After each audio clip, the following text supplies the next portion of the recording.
콜로라도 스프링스의 일은 새벽 12월이면 찾아오는 특별한 침묵이 있습니다. 그냥 조용한 게 아니에요. 무게감이 있는 침묵.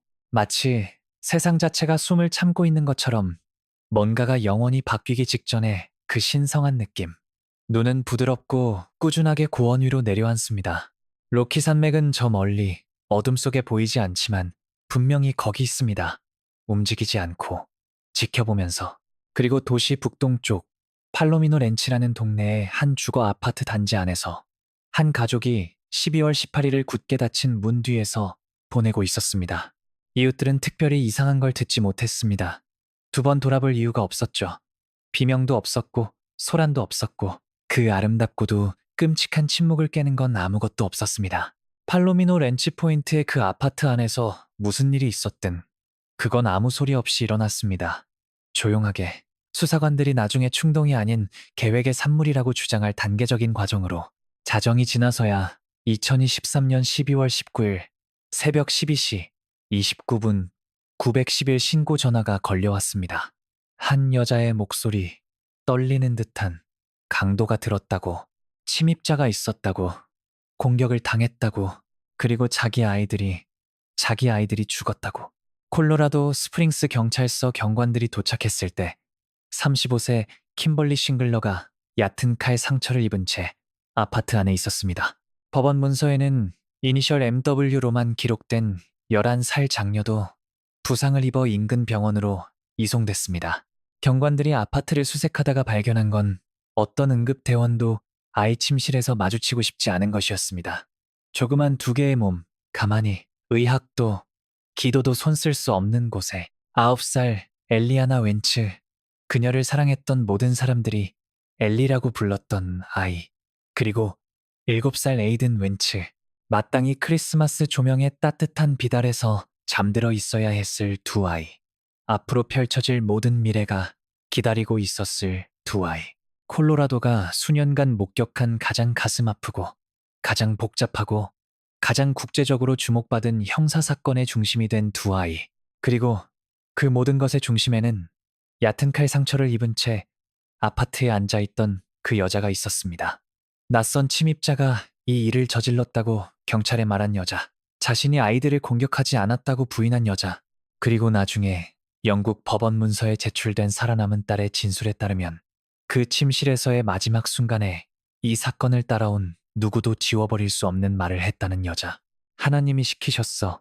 이것은 킴벌리 싱글러의 이야기입니다. 콜로라도 스프링스의 엄마, 자신의 아이들에게 수면제를 먹이고 눈을 감게 한 채 침실로 데려가서 어떤 법원 명령도, 어떤 양육권 합의도, 어떤 법적 싸움도 돌려줄 수 없는 단 하나를 빼앗아 갔다고 주장되는 그 여자. 이것은 5년간의 양육권 전쟁 이야기입니다. 너무도 부식적이고 너무도 모든 것을 삼켜버린 검사들이 한 여자를 부모가 저지를 수 있는 가장 상상할 수 없는 행위로 몰아간 동력이 되었다고 주장할 그 전쟁. 이것은 한 소녀 MW의 이야기입니다. 어떤 아이도 살아내서는 안 될 것을 살아낸, 처음에는 엄마가 시킨 이야기를 했지만 결국 진실을 말할 용기를 찾은 아이. 그리고 이것은 두 아이 엘리와 에이든 웬츠의 이야기입니다. 그들이 받은 결말보다 훨씬 더 나은 것을 받아 마땅했던 아이들. 우리는 이 사건을 처음부터 끝까지 살펴볼 겁니다. 결혼, 이혼, 법적 전쟁, 그날 밤 자체, 수사, 바다 건너 도주, 영국 법원에서의 2년간의 싸움, 그리고 2026년 초 현재 이 사건이 어디에 있는지까지. 이건 소문이나 추측으로 만들어진 이야기가 아닙니다. 오늘 논의되는 모든 세부 사항은 법원 문서, 부검 보고서, 경찰 체포 진술서, 법정 공개 발언에서의 검사 진술, 영국 법원 서류, 그리고 BBC, AP, CBS 뉴스, 덴버 가제트, KRDO를 포함한 여러 주요 언론사의 보도에서 가져온 것입니다. 이제 시작해봅시다. 2023년 12월 이전으로, 헤드라인과 송환 청문회와 런던 법정 이전으로, 이 모든 것이 하나의 이야기가 되기 전으로 그저 킴벌리라는 이름의 한 여자가 있었습니다. 킴벌리 싱글러의 초기 개인 배경에 대한 공개 기록은 제한적입니다. 그녀의 어린 시절, 성장 과정, 또는 결국 그녀의 공개적인 서사를 정의하게 될 결혼 이전의 삶에 대한 자세한 내용은 없습니다. 우리가 아는 건 양육권 서류와 법원 절차, 그리고 이 사건에서 중요한 시기에 그녀와 교차한 사람들의 진술을 통해 드러난 그녀의 모습입니다.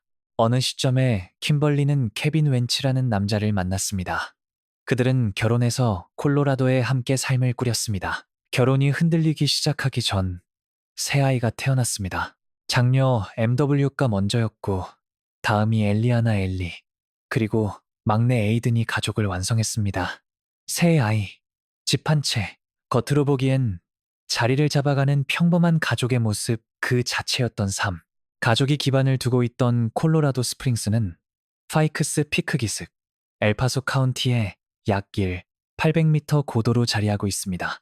포트 카슨과 피터슨 우주군 기지가 있는 강한 군사적 분위기의 도시이면서도 공동체 지향적인 곳의 특성을 지닙니다.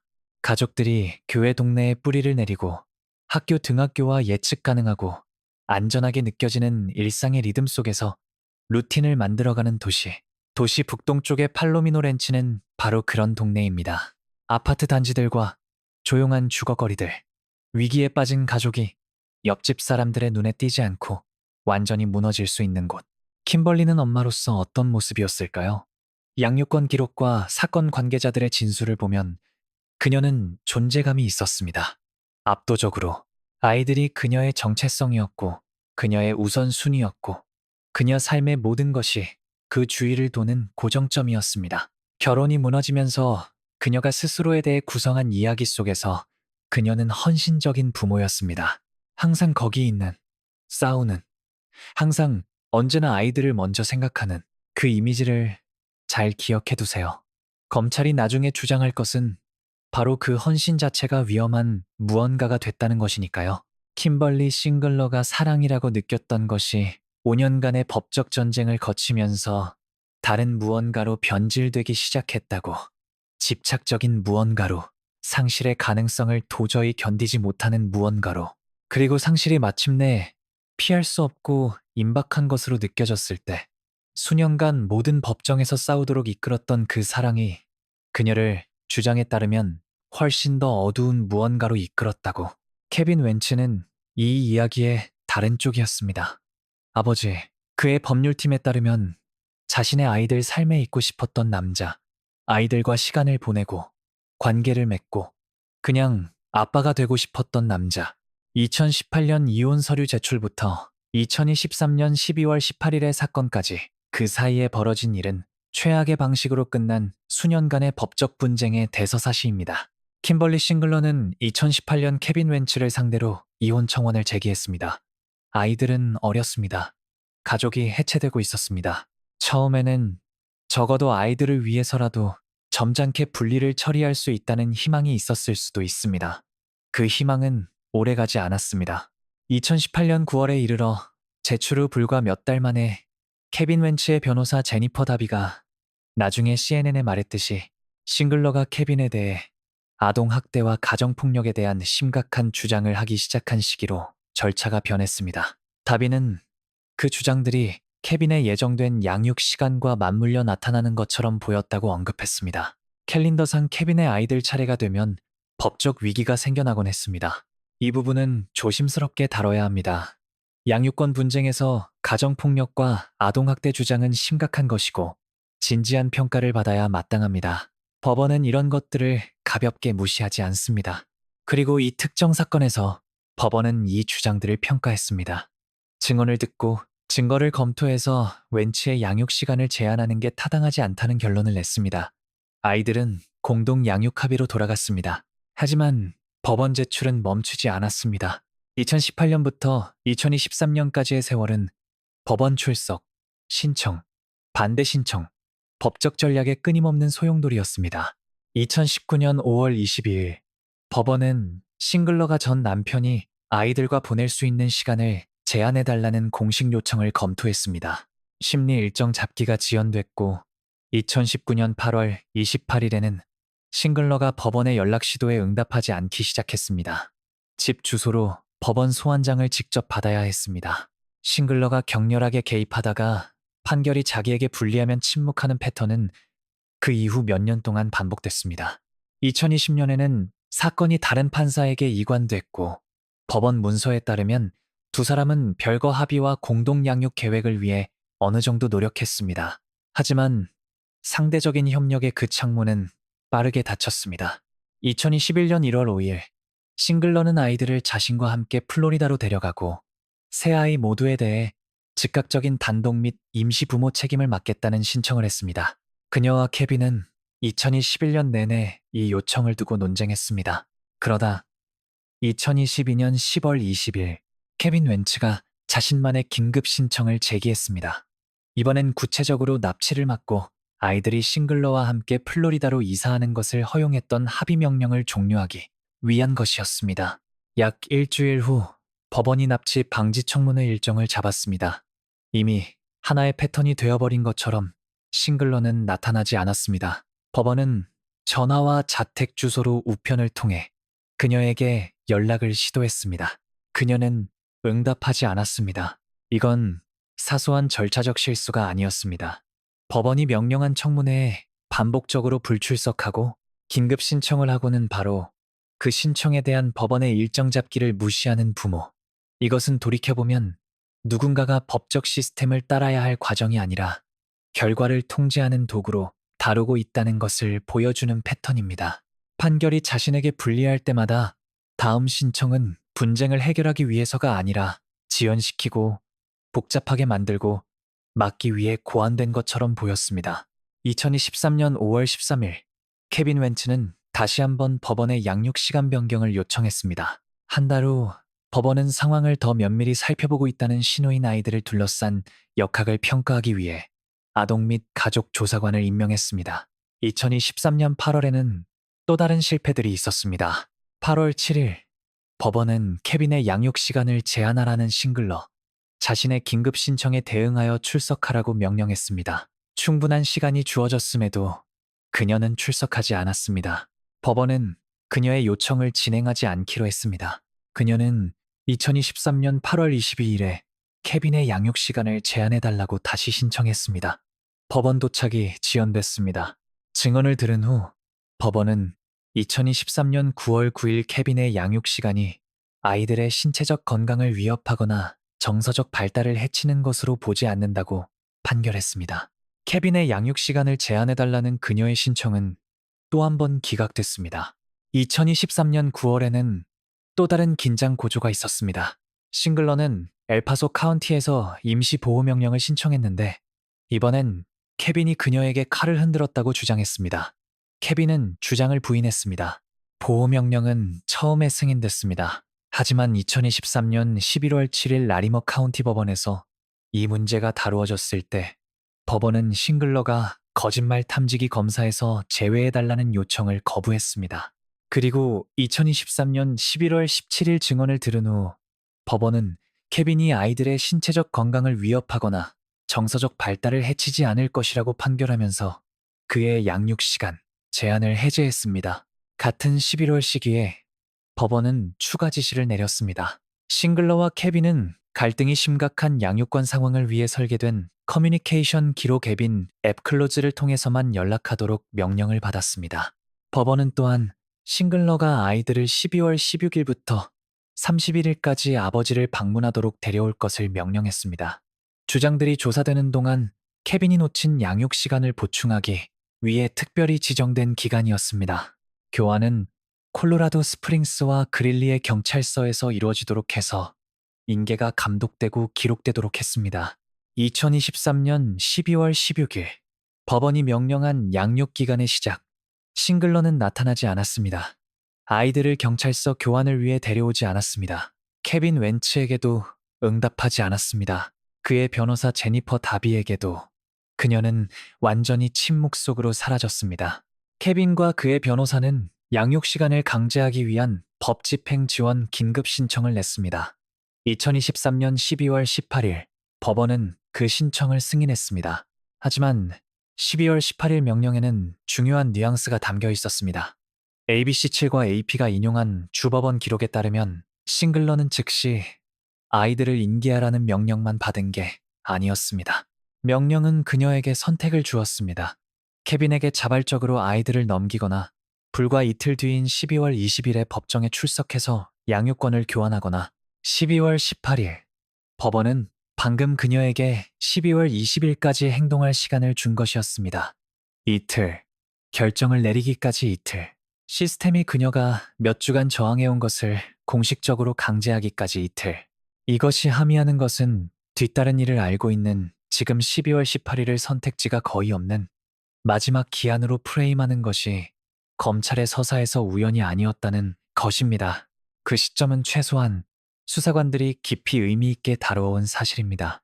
12월 18일 그 아파트에서 무슨 일이 있었는지 검찰과 살아남은 딸의 진술에 따르면 이제 그것으로 넘어갑니다. 이 부분은 쓰기가 가장 힘들고 아마 듣기도 가장 힘들 겁니다.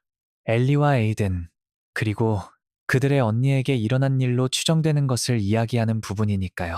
이건 선정성 없이 신중하게 다루어야 합니다. 이 아이들이 경험한 것은 실제였고, 그들을 사랑했던 사람들은 실제이며, 그 사실들의 무게는 존중받아야 하기 때문입니다. 하지만 일어난 것으로 주장되는 일을 알아야 합니다. 그것 없이는 엘리와 에이든이 겪은 것의 진짜 현실이 법률 언어와 송환 서류 속에 묻혀버리기 때문입니다. MW의 진술에 따르면 영국 법원 절차에 문서화되고 AP 및 ABC7 뉴스 등에 보도된 바와 같이 12월 18일 저녁은 평범한 것으로 시작됐습니다. 아이들이 매일 아무 생각 없이 하는 일로 엄마가 우유를 줬습니다.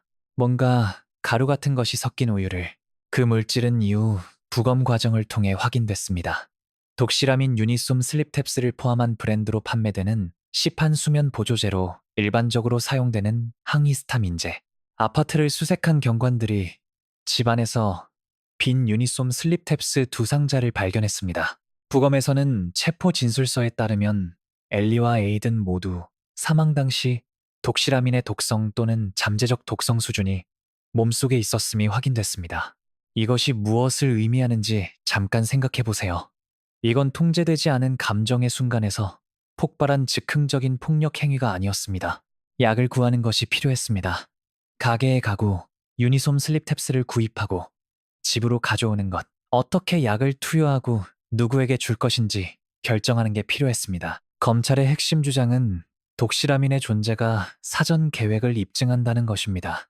12월 18일이 시작되기 전에 이미 결정이 내려졌다는 것. 아이들이 우유를 마신 후 MW가 수사관들에게 말한 바에 따르면 엄마가 눈을 감으라고 했습니다. 그리고 나서 침실 쪽으로 아이들을 안내했습니다. 막내둘 엘리와 에이드는 그 침실에서 다시 걸어 나오지 않았습니다. 영국 법원 절차에 문서화되고 검사들이 제시한 MW의 진술에 따르면 침실에서 일어난 일은 다음과 같습니다. 엄마에게 총이 있었습니다. 수사관들이 싱글러가 침실 옷장에 보관하고 있던 것으로 믿는 권총. 아이들은 독시라민으로 진정된 상태라 저항하거나 도망칠 능력이 줄어들어 있었습니다. 엘리와 에이든 모두 총에 맞았고 둘 다 칼에 찔린 상처도 있었습니다. 두 아이에 대한 총격과 자상 모두를 묘사하는 살인 혐의에 반영되고 부검 보고서에서도 확인된 부상들이었습니다. MW도 그 침실에 있었습니다. 그리고 MW는 거의 상상할 수 없는 것을 경험했습니다. 엄마가 그녀에게도 다가왔습니다. MW의 진술에 따르면 엄마가 칼로 그녀의 목을 그었습니다.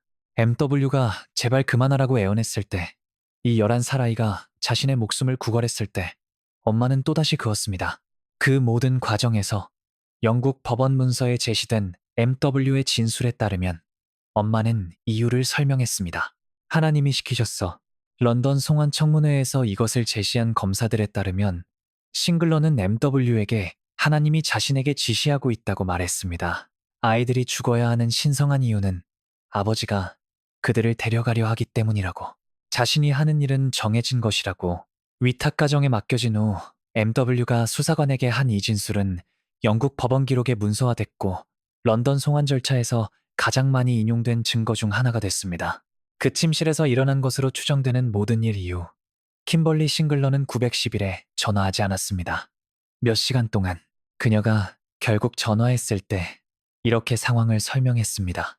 12월 18일 오전 11시경 알 수 없는 남성 침입자가 아파트에 잠기지 않은 옆문으로 테라스 쪽에서 들어왔다고 공격자가 그녀를 잡았고 그녀는 의식을 잃고 쓰러졌다고. 깨어났을 때 침실에서 두 막내 아이들이 이미 죽어 있는 걸 발견했다고. 핸드폰을 찾기에는 너무 기력이 없었다고. 부상당한 딸 가까이에 누워 가끔 물을 갖다 주면서 나머지 12월 18일을 보냈다고. 핸드폰이 갑자기 음악을 재생하기 시작해서 위치를 파악할 수 있었고 그제야 경찰에 전화할 수 있었다고. 911 신고 전화는 새벽 12시 29분에 걸려왔습니다. 공격이 일어났다고 주장하는 시각 12월 18일 오전 11시경부터 그녀가 전화기를 집어드는 순간까지 13시간이 넘게 지났습니다. 두 아이의 시신이 침실에 있었습니다. 부상당한 딸이 근처에 있었습니다. 그녀의 이야기에 따르면 그녀는 13시간 넘게 전화기를 찾지 못했습니다. 수사관들과의 면담에서 그녀는 주장된 침입자에 대한 구체적인 묘사를 할 수 없었습니다. 어두운 형체였고 남성으로 추정된다는 것뿐이었습니다. 그녀는 또한 추가적인 주장도 했는데 경찰에게 전 남편이 전에 자기 가족을 죽이는 꿈을 꿨다고, 그가 항상 자신을 덫에 빠뜨리고 체포시키려 하고 있다고, 그리고 그가 자기를 대신해 누군가를 집으로 보냈을 가능성이 높다고 말했습니다. 2025년 1월 판결에서 존자니 판사가 그녀의 주장을 요약한 내용에 따르면 그녀가 지목한 특정 인물의 이름은 공개 법원 문서에서 삭제됐습니다. 아파트 수색 중 경관들은 한 가지 더 주목할 만한 세부 사항을 발견했습니다. 찢긴 법원 문서들, 그녀 삶의 5년을 집어삼킨 법적 전쟁, 라리머 카운티 양육권 사건의 문서들이 아파트 안에서 그녀 자신의 손으로 갈기갈기 찢겨 있었습니다. 콜로라도 스프링스 경찰관들은 12월 19일 새벽 12시 29분 직후 현장에 도착했을 때 그들이 들은 이야기에 문제를 제기하는 장면을 마주했습니다. 이미 그 첫 순간부터 싱글러가 묘사한 출입구 아파트의 옆문은 테라스로 이어졌습니다. 그 테라스 밖에는 12월이 콜로라도에서 늘 그렇듯 눈이 내려앉아 있었습니다.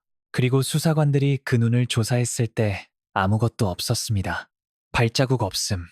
그 테라스를 향해 걷거나 멀어지는 사람과 일치하는 눈 위에 흔적 없음. 12월의 콜로라도 눈은 섬세하지 않습니다. 그 위를 걷는 사람은 흔적을 남깁니다. 흔적이 없었습니다.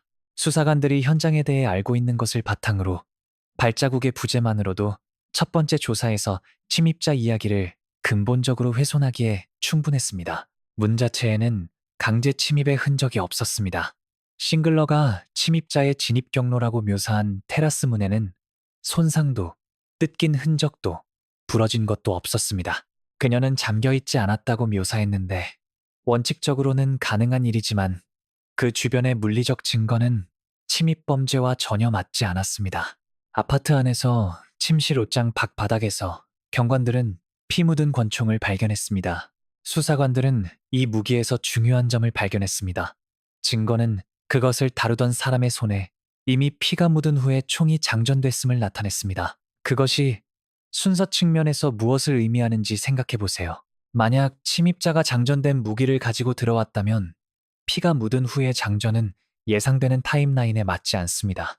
하지만 누군가가 먼저 칼을 사용해서 그 과정에서 손에 피를 묻히고 그런 다음 총기를 장전했다면 그 순서는 수사관들이 관찰한 정확한 패턴을 설명하게 됩니다.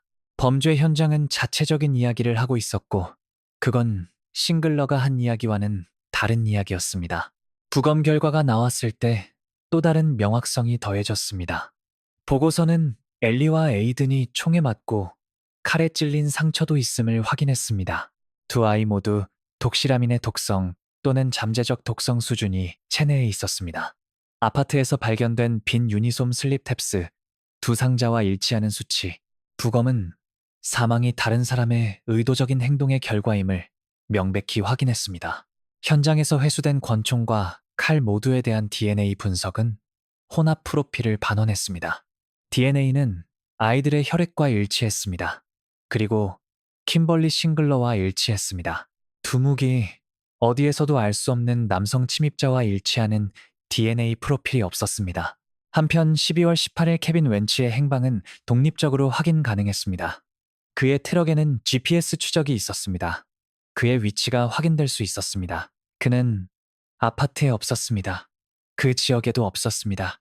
그는 그것을 증명할 수 있었습니다. 케빈이 누군가를 보냈다거나 그 아파트 안에서 일어난 일과 어떤 식으로든 연관됐다는 이론은 물리적 증거에서 아무런 뒷받침을 찾지 못했습니다. 그리고 MW가 있었습니다. 경관들이 도착한 첫 몇 시간에 경찰이 11살 아이와 이야기를 나눴을 때 그녀는 엄마의 침입자 이야기를 지지하는 버전의 사건을 말했습니다.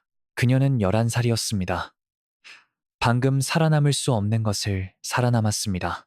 충성심에서든 두려움에서든 자신을 다치게 한 부모에게도 아이들이 갖는 깊고 본능적인 애착에서든 아니면 그냥 트라우마의 충격 때문이든 그녀는 첫 몇 시간 동안 침입자 버전을 유지했습니다. 대부분의 트라우마 수사관들은 이 반응을 아직 다른 진실을 말하기에 충분한 안전을 갖지 못한 아동 생존자와 일치하는 것으로 인식할 것입니다. 그 안전의 순간은 MW가 위탁 가정에 맡겨졌을 때 찾아왔습니다. 즉각적인 현장에서 떠나 그녀의 세계를 정의했던 어른들의 존재와 혼돈에서 떠나 위탁 가정의 보호자가 MW가 하는 말을 들었습니다. 그리고 그녀가 말한 것이 전체 수사의 방향을 바꿨습니다. 엄마가 그들에게 가루가 든 우유를 줬습니다. 엄마가 눈을 감으라고 했습니다. 엄마가 침실로 안내했습니다. 엄마가 하나님이 시키셨다고 했습니다. 엄마가 아버지가 그들을 데려가려 한다고 했습니다. 그리고 MW가 살려달라고 애원했을 때 엄마가 또 그었습니다. 콜로라도 스프링스 경찰은 2023년 12월 26일 킴벌리 싱글러를 체포하려 했습니다. 범행 후 8일째, 910일 신고 후 7일째, 보석금은 $10,000로 책정됐습니다. 그녀는 이미 떠나고 없었습니다. 이 사건 전체에서 가장 중요하면서도 가장 덜 조명된 역학 중 하나입니다. 킴벌리 싱글러는 12월 19일 이후 즉시 체포되지 않았습니다. 감시하에 놓이지 않았습니다. 처음 며칠간 그녀는 피해자로 취급됐습니다. 아이들이 죽임을 당하는 것에서 살아남은 엄마로, 그리고 그 때문에 그녀는 자유롭게 움직였습니다. 콜로라도 스프링스 경찰서에 대한 의미 있는 비판은 없습니다. 범죄 현장의 첫 몇 시간에는 생존자에 대한 즉각적인 의료 지원과 증거 보존이 우선순위입니다. 수사가 발전하기 전에 아이들이 죽은 슬픔에 빠진 엄마를 즉각 억류하지는 않습니다. 현장을 처리하고 정보를 모으고 사건을 구성합니다. 지금 우리가 알고 있는 것을 돌이켜보면 타임라인이 달랐으면 하는 마음이 들 수 있습니다. 하지만 수사는 상황하에서 수사가 진행되는 만큼 빠르게 움직였습니다. 12월 26일까지 범행 후 7일 경찰은 체포영장을 받기에 충분한 사건을 구성했습니다. 영장은 1급 살인 2건, 살인 미수 1건, 아동학대 3건, 1급 폭행 1건을 포함했습니다. 하지만 킴벌리 싱글러는 체포될 자리에 없었습니다. 그 7일 중 어느 시점에 필요한 것들을 챙겨 떠났습니다. 콜로라도를 떠났습니다. 미국을 떠났습니다. 그녀는 런던에 있었습니다. 구체적으로는 런던의 고급 첼시 지역 조지안 건축과 부티크 거리, 아주 특별한 종류의 오래된 부유층의 고요함으로 알려진 도시에서 가장 부유한 지역 중 하나, AP와 ABC7를 포함한 여러 언론사가 그녀가 발견된 위치로 첼시를 확인했습니다. 왜 하필 첼시였을까요? 그 질문은 어떤 공개 보도에서도 답을 얻지 못했습니다. AP는 구체적으로 이렇게 기록했습니다. 왜 그녀가 거기 있게 됐는지는 알려지지 않았다. 그곳에 연락처가 있었는지, 의도적으로 선택한 것인지, 아니면 완전히 우연히 그곳에 도착했는지 어떤 기자나 수사관도 설명을 확인하지 못했습니다. 우리가 아는 것은 2023년 12월 30일 체포 영장 발부 4일 후 910일 신고 11일 후 킴벌리 싱글러가 국가범죄청 국제송환팀 경관들에 의해 런던에서 발견되어 체포됐다는 것입니다. 영국 당국이 그녀를 구금했습니다. 그녀는 거의 2년간 영국 구금 상태에 있게 됩니다. 미국과 영국은 오랜 범인 인도 조약을 맺고 있습니다. 미국 정부가 용의자의 송환을 공식 요청하면 영국 법원은 법적 요건이 충족되는지, 그리고 거부할 만한 설득력 있는 이유가 있는지 평가합니다. 대부분의 경우 절차는 비교적 효율적으로 진행됩니다. 하지만 킴벌리 싱글러의 변호사 에드워드 피츠제럴드는 절차를 완전히 중단시켜야 한다고 생각하는 특정 법적 주장을 찾아냈습니다. 주장은 콜로라도의 양형 구조에 초점을 맞췄습니다. 콜로라도에서 1급 살인으로 유죄 판결을 받으면 가석방 없는 종신형이 의무 선고됩니다. 사법 재량 없음, 재활 기간 후에 검토 가능성 없음, 종신, 끝. 피츠제럴드는 웨스트민스터 치안법원에서 이 강제적이고 돌이킬 수 없는 형량이 유럽인권협약 제3조 고문과 비인도적 또는 굴욕적인 대우 금지를 위반한다고 주장했습니다. 이 피고인 킴벌리 싱글러는 어떤 발전을 이루든 석방될 진정한 전망이 없습니다. 라고 피츠제럴드는 법정에서 말했습니다. 이것은 근거 없는 주장이 아닙니다. 영국 법원은 다른 송환 사건에서 이것의 변형을 받아들인 적이 있습니다. 그래서 비교적 절차적으로 처리될 수 있었던 송환이 2024년 대부분과 2025년까지 걸쳐 논쟁이 이어지는 복잡한 다중 청문회 과정이 됐습니다. 싱글러는 2024년 1월 1일 웨스트민스터 치안법원에서 첫 런던 법원 출석을 했습니다. 청문회는 짧았습니다. 판사는 공식 미국 송환 서류가 도착할 시간을 주기 위해 다음 기일을 미뤘습니다. 거기서부터 사건은 연중 내내 단계적으로 영국 법원을 거쳐갔습니다. 2024년 9월에는 주요 실질적인 송환 청문회가 진행됐습니다. 검사 조엘 스미스는 미국 당국을 대신해 법원의 사건의 사실적 근거를 제시했습니다.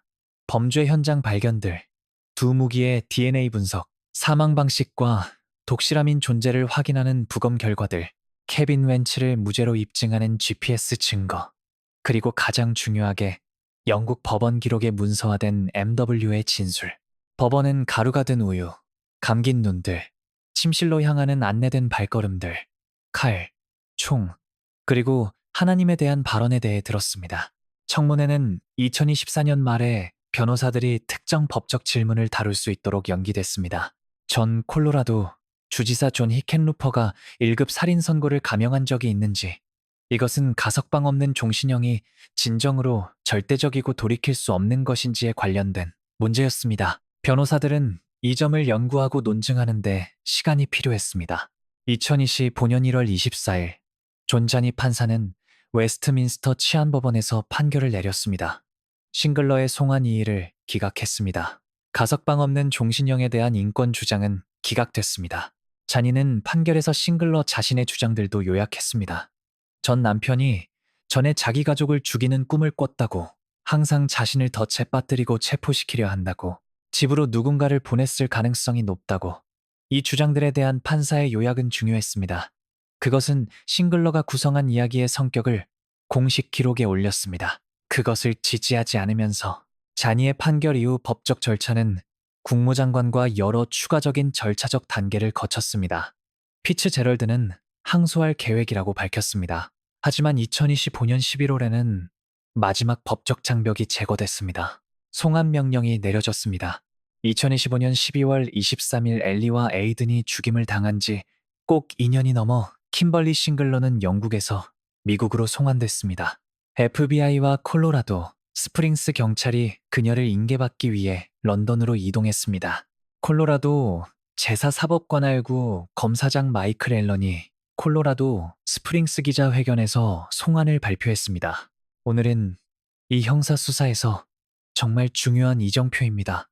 라고 경찰서장 에이드리언 바스케스가 기자들에게 말했습니다. 싱글러는 생각조차 할 수 없는 행위를 저질렀다는 혐의를 받고 있습니다. 이 행위들이 우리 지역사회에 깊은 영향을 미쳤다는 걸 알고 있으며 우리의 마음은 피해자들과 함께합니다. 2025년 12월 23일, 킴벌리 싱글러는 37세입니다. 그 12월의 밤 이후 2년이 지났습니다. 케빈 웬츠가 바다 건너에서 아이들을 애도한 인연, MW가 이제 10대가 된 자신이 살아남은 것을 안고 있는 인연. 사건은 이제 항상 있어야 했던 곳으로 돌아왔습니다. 미국 법정으로. 싱글러는 콜로라도에 도착하자마자 구금됐고 엘파소 카운티 교도소에 수감됐습니다. 법원 기록은 그녀의 보석금을 $10,000로 확인했지만 검사장 앨런은 그녀가 혐의의 심각성을 고려해 보석 없이 구금될 것으로 예상된다고 밝혔습니다. 제사사법 관할구 검사장실이 확인한 전체 혐의 목록은 다음과 같습니다. 사전 계획과 의도가 있는 1급 살인이건 엘리와 에이든의 죽음에 대해 12세 미만 아동 피해자가 있는 1급 살인이건 아이들의 나이를 반영한 가중사항, 사전 계획과 의도가 있는 1급 살인 시도일건 MW에 대한 공격에 대해 1급 폭행 일건, 아동학대 3건, 1급 중죄살인 혐의들, 구체적으로 4건의 살인 혐의들에서 유죄 판결을 받으면 싱글러의 런던 변호팀이 2년간 싸워온 콜로라도 양형 구조가 완전히 적용됩니다. 가석방 없는 종신형. 콜로라도에서의 첫 법원 출석은 2026년 1월 7일 콜로라도 스프링스 엘파소 카운티 법원 청사에서였습니다. 싱글러와 변호팀은 청문회에서 추가 권고를 포기하여 공식적으로 혐의를 인지했습니다. 예비 심리는 이후 2026년 5월 11일로 예정됐습니다. 예비 심리와 보석 심리는 그날 아침 함께 진행될 것입니다. 통합은 변호 측이 부검들, DNA 결과들, 범죄 현장 보고서들, MW의 문서화된 진술들 및 모든 관련 수사 기록을 포함하는 방대한 증거 자료를 확보하고 검토하기에 충분한 시간을 주기 위해서입니다. 검사장 앨런은 기자들에게 현재 13세인 살아남은 딸이 재판에서 핵심 증인으로 나설 것으로 예상된다고 확인했습니다. 그는 절차의 민감성과 진행 중인 절차의 특성을 고려한 자제력과 일치하는 태도로 절차적 단계 이상의 검찰 사건 세부 내용은 언급하지 않았습니다. 변호 측은 검찰 사건의 핵심 요소들에 거의 확실히 이의를 제기할 것입니다. MW의 증언은 런던 송환 단계에서도 이미 이의가 제기된 바 있어 법정에서 강도 높은 반대 신문에 직면할 가능성이 높습니다. 그리고 하나님이 시키셨어라는 발언 검사들이 싱글러, 자신의 행동에 대한 인식을 인정하는 증거로 제시하는 동시에 잠재적인 정신 건강 또는 심신 상실 변호의 토대이기도 합니다. 이것은 양날의 요소입니다. 정신 건강 주장의 기반이 될 수 있는 바로 그 발언이 동시에 무언가가 일어났음을 암묵적으로 인정하기도 하니까요. 검찰은 특히 독실아민을 이용한 사전 계획 증거를 이용해 심신 감약 주장에 반박할 것입니다. 계획과 정신병은 피고인이 범행 당시 옳고 그름을 구분하지 못했음을 요구하는 법적 기준과 조화시키기 어렵습니다. 2016년 2월 현재 사건은 공판 전 준비 단계에 있습니다. 5월 11일 청문회는 법률 관계자들, 케빈 웬치의 가족, 그리고 그 12월의 헤드라인을 아직도 기억하는 콜로라도 스프링스 지역사회가 주목할 것입니다. 엘리와 에이든에 대한 정의는 지금으로서는 여전히 도달해야 할 지평선입니다. 케빈 웬치는 이 사건의 언론 보도에서 중심인물이 아니었습니다. 이는 적절한 일입니다.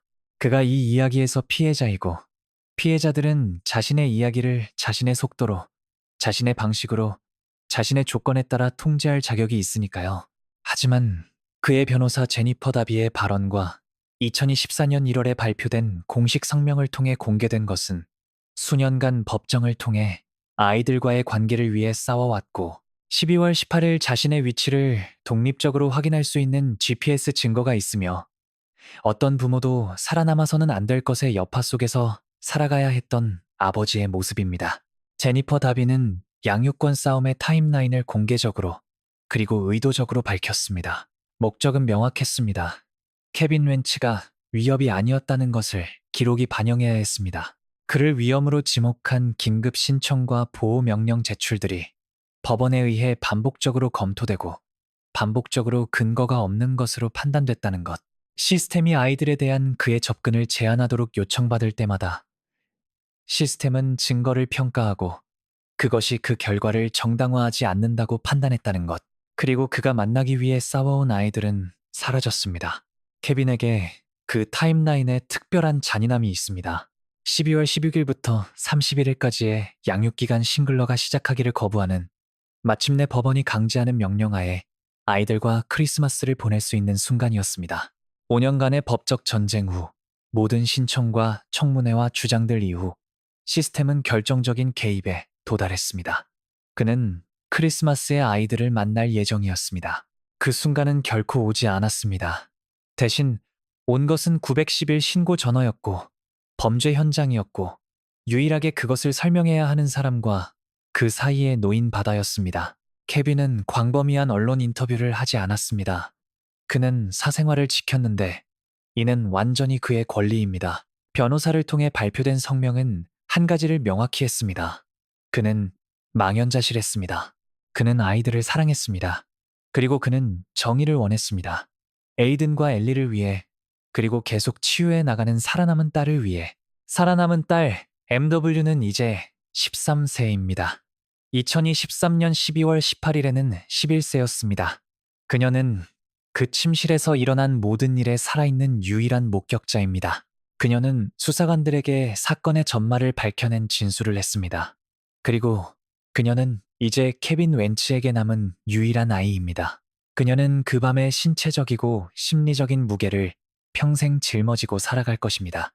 부모의 폭력에서 살아남은 아이들에 관한 트라우마 연구는 그들이 직면하는 것의 복잡성에 대해 명확합니다. 인간이 보호자와 관계를 맺는 방식을 지배하는 애착 체계는 보호자가 해의 근원이 될 때 근본적으로 무너집니다. 세상에서 가장 안전한 사람이어야 했던 그 사람이 위협의 출처였습니다. 그것을 처리하는 것, 여전히 기능하고, 여전히 신뢰하고, 여전히 앞으로 나아갈 수 있는 자아감 속에 통합하는 것은 시간이 걸립니다. 수년, 수십 년이 걸리기도 합니다. 전문적인 지원, 올바른 환경, 그리고 조건 없이 당신을 사랑하는 사람들, 우리가 말할 수 있는 것은 MW가 대부분의 어른들도 도달하기 힘든 종류의 용기를 보여줬다는 것입니다. 결국 진실을 말함으로써 증거가 이미 가리키고 있던 것을 확인하는 진술을 수사관들에게 함으로써 그녀는 어떤 아이도 해서는 안 될 선택을 해야 했습니다. 그럼에도 그녀는 했습니다. 그 문구를 한 번 더 생각해 봅시다. 하나님이 시키셨어. 그 말들이 이 사건의 공개적인 담론에 들어왔을 때 영국 법원 절차에 문서화되고 런던 송환 청문회에서 검사들이 확인한 그 말들은 즉시 미국 역사상 가장 철저하게 검토된 친자식 살해 사건 중 하나와의 비교를 불러일으켰습니다. 앤드리아 예이츠, 텍사스주 휴스턴, 2001년. 예이츠는 심각한 산후 정신병 상태에서 5아이 모두를 욕조에서 익사시켰습니다. 그녀는 그 행위들을 저지르기 전에 수년간의 문서화된 정신질환 기록이 있었습니다. 여러 번의 입원, 이전의 자살 시도, 아이들을 해치는 생각에 대한 정신과 의사와의 직접적인 대화. 그녀의 정신병 증거는 사후에 구성된 게 아니었습니다. 의료 기록에 있었고 전문가들에 의해 목격됐고 실시간으로 기술됐습니다. 두 번째 배심원단은 결국 그녀에게 정신이상으로 인한 무죄 판결을 내렸습니다. 예이츠 사건은 사회가 신의 명령을 받았다는 믿음하에 아이들을 죽인 어머니라는 개념을 처리하는 방식에 대한 문화적이고 법적인 틀을 만들었습니다. 그리고 그것이 제기한 핵심 질문. 이것이 진짜 망상인가? 아니면 법적 변호를 구성하기 위해 폭력 행위 후 소급 적용된 주장인가? 이제 싱글러 사건에도 들이우고 있습니다. 이것이 공개적으로 알려진 증거만 놓고 보면 정신건강변호에 있어 특히 어려워지는 지점입니다. 앤드리아 예이츠는 수년간의 문서화된 정신과 병력이 있었습니다. 그녀의 정신 상태는 의학계에 의해 이의를 제기받지 않았습니다. 싱글러 사건에서는 5년간의 양육권 싸움이 법적이고 전략적인 의미에서 매우 기능적인 누군가를 보여줍니다. 여러 관할 구역에서 신청을 제출하고 단연간의 소송을 관리하고 어떤 주장을 언제 제기할지에 대한 전술적 결정을 내리는 그 수준의 기능은 범행 당시 옳고 그름을 구분하지 못할 정도로 무력하게 만드는 심각한 정신병과 조화시키기 어렵습니다. 독실함인의 존재, 구입의 계획성, 약의 준비, 아이들에게 투여한 방법, 이 모든 것들이 합해지면 사전 숙고를 강력하게 시사합니다. 심신상실 변호는 일반적으로 사람이 자신이 무엇을 하고 있는지 전혀 이해하지 못하는 정신 상태에서의 행동을 요구합니다. 수면제를 구입하고 아이들에게 먹이고 무기를 준비하는 것은 신중한 실행 능력을 암시합니다. 또한 신의 명령을 받았다는 믿음이 실제로 진짜였더라도 그것이 그녀가 무슨 일이 일어나고 있는지 알았다는 사실을 제거하지는 않습니다. 실제로 그것을 의도했다는 것을 앤드리아 예이츠 사건에서조차. 법적 논쟁은 그 기준이 그녀가 옳고 그름을 알았느냐가 아니라 그녀가 자신이 하는 행동이 법적으로 잘못됐다는 것을 이해했느냐였습니다. 그리고 예이츠의 경우 그 기준을 충족시키는 것은 아이들의 죽음이 그들을 사탄으로부터 구하는 행위라는 그녀의 믿음에 대한 의료적 증거 덕분에 가능했습니다. 검사들이 구축한 사건에서 싱글러는 왜 아이들이 죽어야 했는지 정확하게 알고 있었습니다. 아버지가 그들을 데려가려 했기 때문에 그것은 진짜 세계에 완전히 뿌리내린 이유입니다. 5년간의 법원 싸움, 12월 20일 임박한 청문회, 법원 명령에 의한 양육권 이전, 그것들은 망상적 자극이 아닙니다. 그것들은 기록에 있는 실제 사건들입니다. 그것들이 범죄의 동기였다면 검찰이 주장하듯, 그렇다면 그 동기는 현실에 확고히 뿌리를 두고 있었습니다. 법적 심신상실의 근거가 아니라, 물론 변호 측은 다르게 주장할 것입니다. 그리고 미국 형사 사법 시스템에서는 피고인의 정신 상태에 대한 전문가 증언은 어떤 방향으로든 아주 다양할 수 있습니다. 자격을 갖춘 정신건강 전문가들이 정반대의 결론에 도달하는 경우가 드물지 않습니다. 배심원단은 그것을 평가해야 할 것입니다. 당분간 가장 중요한 것은 여기 있습니다. 2026년 5월 11일 예비 심리, 그 후 재판 날짜, 그리고 케빈 웬치의 살아남은 딸이 법정에서 증인석에 앉아 아직 그녀의 이야기만이 담고 있는 것들을 증언해야 하는 날. 두 아이가 죽었습니다. 한 아이가 살아남았습니다. 그리고 그것에 대한 책임을 지는 일은 아직 완전히 처리되지 않았습니다. 엘리, 에이든, 기억하세요.